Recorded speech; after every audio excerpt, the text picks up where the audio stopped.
Okay, so you know those old games that used to be in newspapers that would be like, spot the difference between these two pictures? This this really feels like one of those games.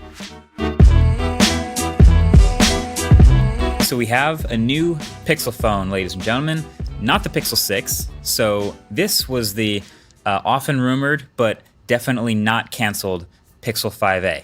Yeah, so they announced that it wasn't canceled, but then they never gave us a real date for it. And then they pre-announced the Pixel 6, but now we've quietly got this new Pixel 5a. It's real. You didn't forget about it, did you? So the Pixel A series has been great. We already know what it's about, right? The great cameras, great software, overall value for the money. And they've continued that formula, and there's nothing wrong with that formula. But this is the Pixel 5a, and this is the Pixel 4a 5G, announced in September 2020, nearly a year ago. And like I said, it's like that game. There are so many unchanged things.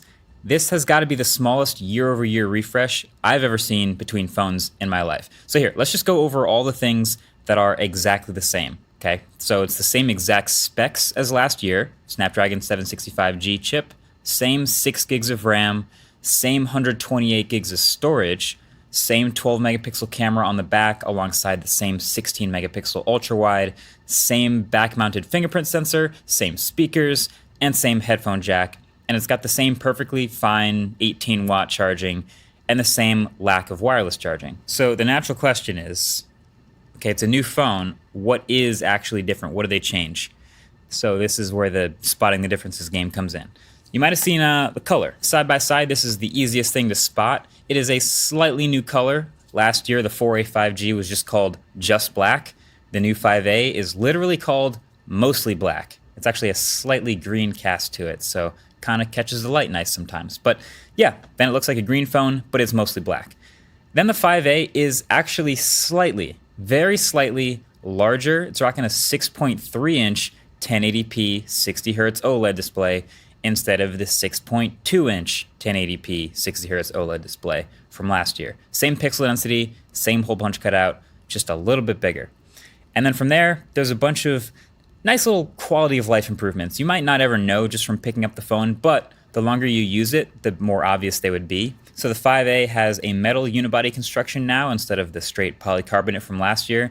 And you can hardly tell holding it because they coat it in this soft touch finish anyway, so it feels kind of like a rubberized type of plastic. But no doubt that's going to wear better over time. And it also lets them get to IP67 water and dust resistance, which the 4A 5G did not have. And I do like this new textured power button on the 5A. It's got a nice little accent color, and I still love when phone makers do this. Honestly, they all should. And it's got a raised pattern to ideate in your pocket, so that's cool. And then on the inside, the Pixel 5a has a substantially larger battery, so up to nearly 4,700 milliamp hours, and that is sweet. So the last A-series Pixels were already quite good with the battery life because they're not drawing a whole ton of power. Again, they still all have 60 hertz displays, but the 5a's literal biggest improvement is on something it already did well, so that's totally welcome. Long-lasting battery is always good to see. But then the only other things you'd be able to identify, you'd have to check the spec list for, Gorilla Glass 6 on the new one versus Gorilla Glass 3 on the 4A 5G. And they actually removed the laser autofocus on the new 5A. So, I don't know, maybe a bit of a cost-saving move. Kind of a bummer to see that now gone. But at the end of the day, that's everything that's different. Old phone, $499. 5A, $449. So honestly, reviewing this phone is like the easy part because it's so similar to last year. If you're looking for a pretty great all-around phone for a mid-range $500-ish price, other than not having a higher refresh rate, I think this is a pretty safe bet. I mean, at this price, you're competing against the Samsung A series, the iPhone SE, OnePlus Nord, and a couple others around there. But this one's going to have the best camera of that bunch again, and a few nice Google features. Great.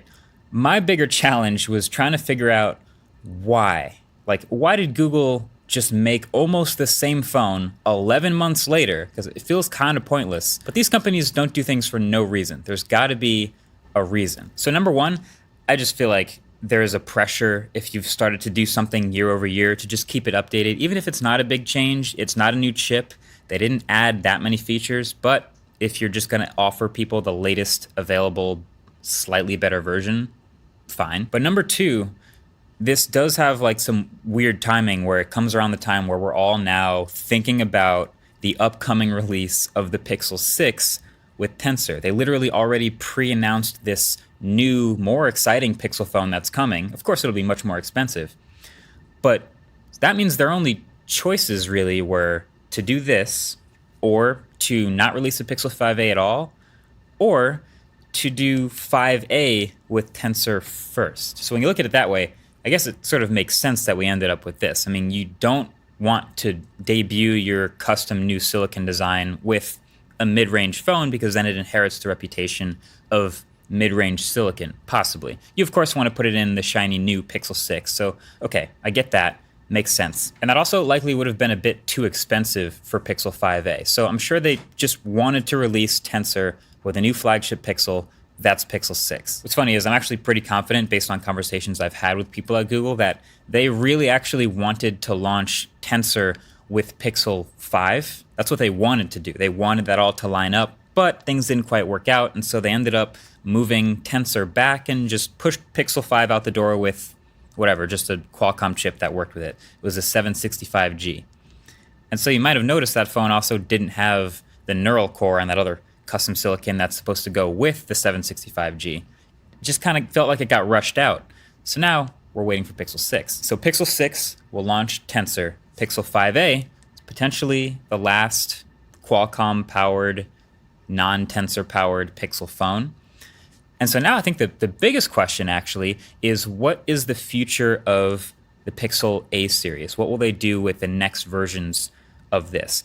And if I was betting, I would think that their best plan would be to kind of do the same thing Apple does, which is to use the same chip in the cheaper phone.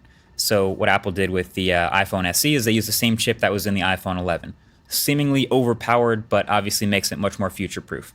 Same deal, if they can use the same Tensor chip in Pixel 6a, that would be ideal. Then Google, of course, will save money on the rest of the hardware around that chip. So Pixel 6 is a big phone. It's a metal and glass sandwich type thing, while the A series can stay pretty toned down. Honestly, I think this is a pretty solid metal body, even if it is coated in this rubberized material. It's water resistant, it's a nice size.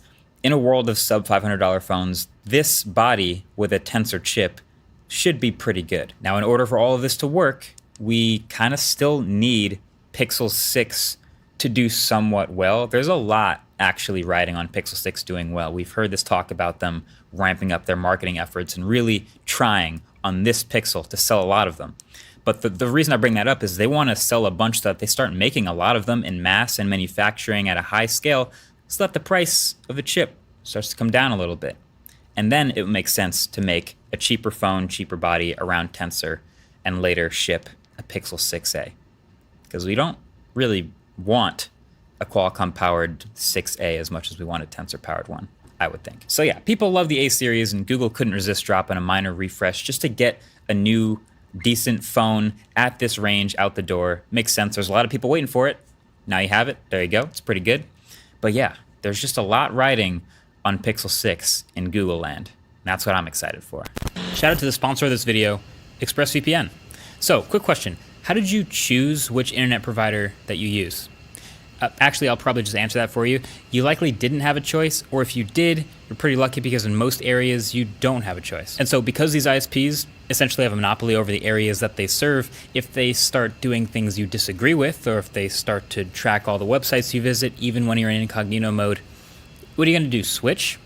You can't. So using ExpressVPN stops this by rerouting your connection through a secure encrypted server so your ISPs can't see a thing. And also, rerouting your connection through a different server can actually be kind of fun. For example, if I want to watch Modern Family, it's not on US Netflix, no problem. I just connect to a server that's in the UK, refresh, and I can watch it. And it's not just Modern Family. You can get thousands of other shows on Netflix basically unlocked just by switching your location when you use ExpressVPN. So if you don't want your ISP to have complete control and knowledge over every website you visit, and you want to unlock more shows, it's kind of a no-brainer. You can grab ExpressVPN today. And if you use my code or go to expressvpn.com/MKBHD, that'll get you 3 extra months free.